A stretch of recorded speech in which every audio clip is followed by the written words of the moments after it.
Bulan dan Bintang. Nada mengangguk setuju mengikuti ajakan Dewa.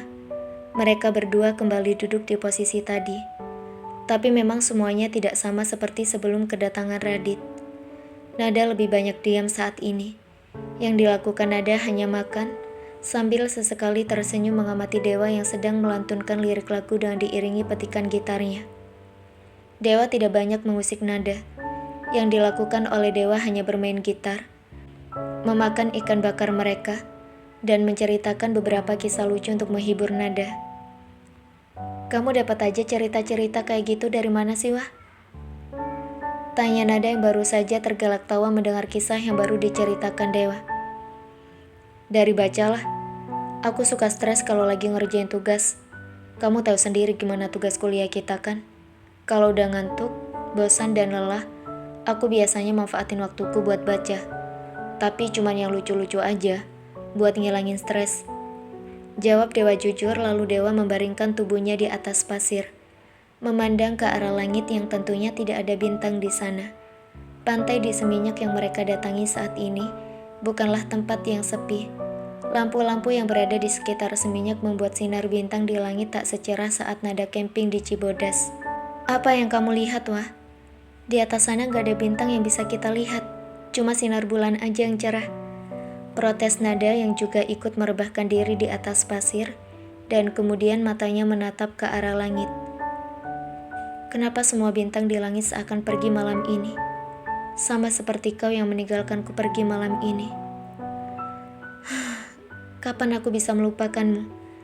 Hati Nada terasa sakit dan perasaannya menjadi sedih saat menatap ke langit.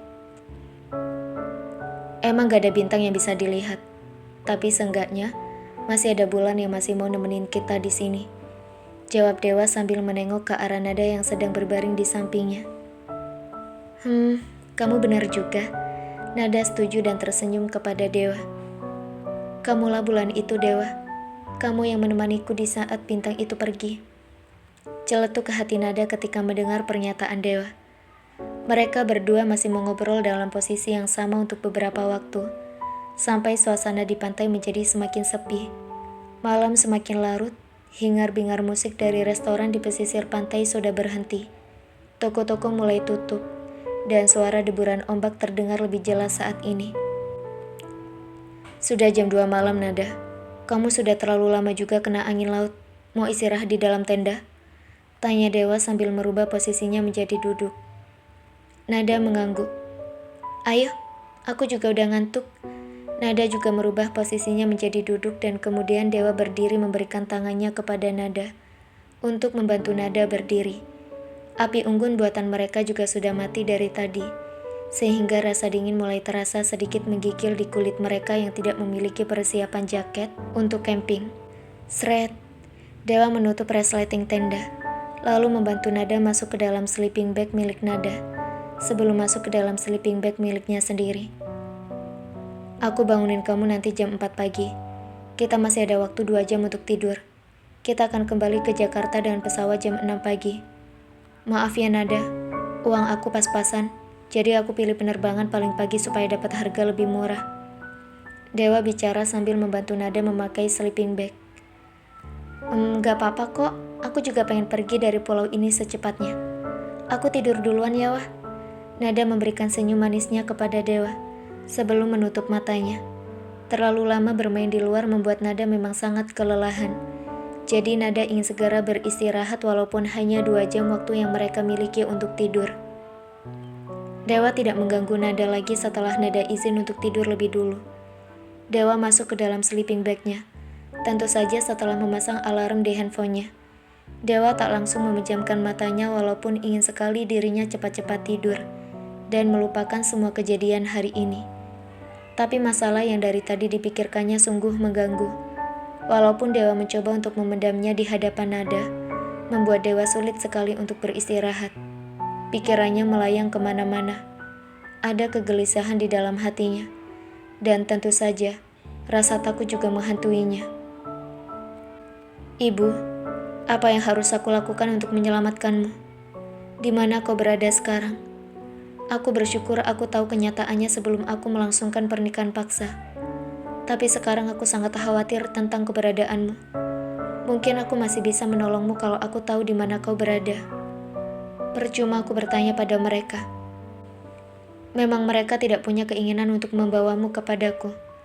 Mereka hanya ingin menjadikanmu sebagai alat untuk mengikat hidupku.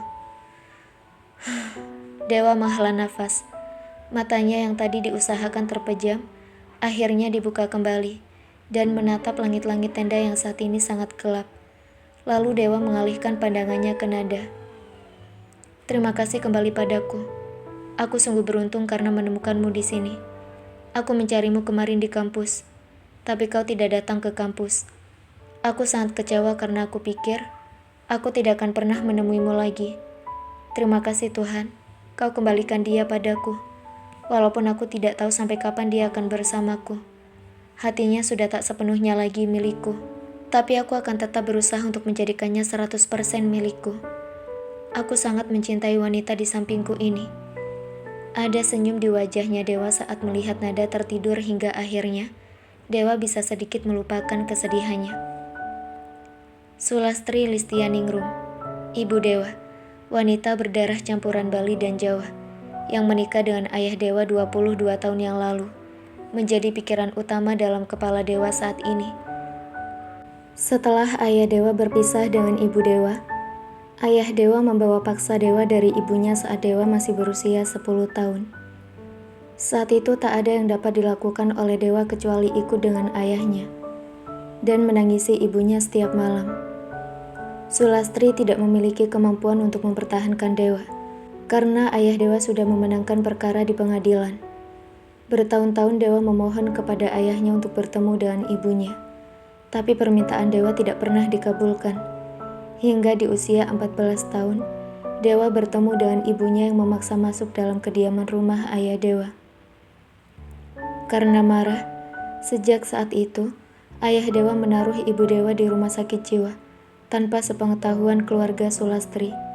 Ini yang tidak diketahui oleh Dewa, dan ini dijadikan senjata oleh ayah Dewa untuk meyakinkan keluarga Anita bahwa Dewa tidak akan membatalkan pernikahan setelah diberitahu informasi tentang ibunya. Dewa sudah setuju untuk menikah dengan Anita, asalkan mereka tidak menyakiti ibu Dewa. Tapi Anita tidak mau kalau harus menerima ibu Dewa, sehingga Anita mengatakan pada ayah Dewa untuk memberikan obat yang bisa membunuh ibu Dewa sesegera mungkin setelah mereka menikah. Dewa tak sengaja mendengarnya. Hal inilah yang menyebabkan Dewa tidak mau menikah dengan Anita. Raditya, aku merindukanmu.